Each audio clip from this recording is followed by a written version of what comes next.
Yo, what's up mga kaibigan? Nalina tayo magkwentuhan. Isang blockbuster trade ang naganap. Ang multi-time all-star Karl Anthony Towns ay patungo na sa New York Knicks matapos na makompleto ang trade nila ng Minnesota Timberwolves. Habang mapupunta naman sa Timberwolves ang former all-star Julius Randle, Donte DiVincenzo at isang first round pick. Ayon yan kay Shams and The Athletic. Madami ang nagulat na pinakawala ng Timberwolves si Towns matapos ang kanilang solid playoff run last season. Subalit kung titingnan nyo nga ang mga kontrata, maiintindihan nyo kung bakit ito ginawa ng Timberwolves. Ang 29-year-old Karl Anthony Towns ay may $220 million contract in the next 4 years, habang ang kaposisyon niya ang reigning 6-man player of the year Naz Reid na mas bata pa ay sumasahod lang nga ng $13 million per year. So nakatipid na nga sila at nakakuha pa sila ng Julius Randle, Donte DiVincenzo at isang first round pick. Mas invested na nga sila kay Naz Reid mga kaibigan kaysa sa aging Karl Anthony Towns.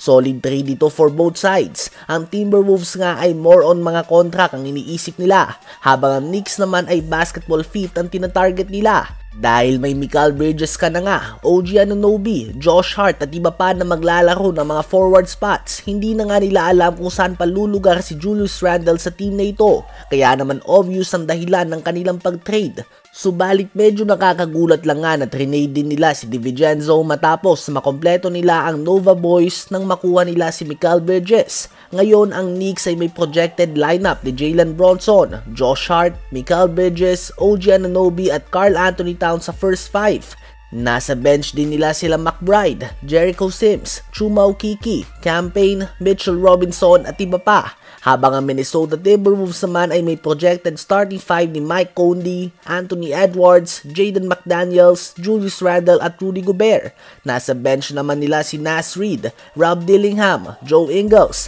Nickeil Alexander-Walker, TJ Warren, PJ Dozier at iba pa. Bali 3-team trade nga mga kaibigan ang naganap. Sinabit nga nila ang Charlotte Hornets na nakatanggap ng cash mula sa Knicks upang makompleto ang trade na ito.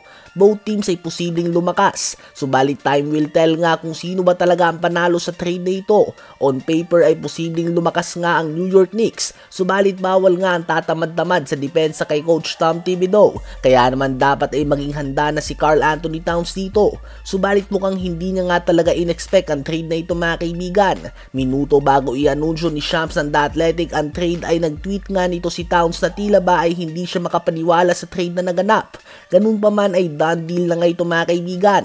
Kung titingnan natin ay pinalit nga ng Knicks si Bogdanovic, Randle, DiVincenzo at 6 na first round picks para kay Mikal Bridges at Karl Anthony Towns. New look Timberwolves at Knicks ang makikita natin sa 2024-2025 NBA season.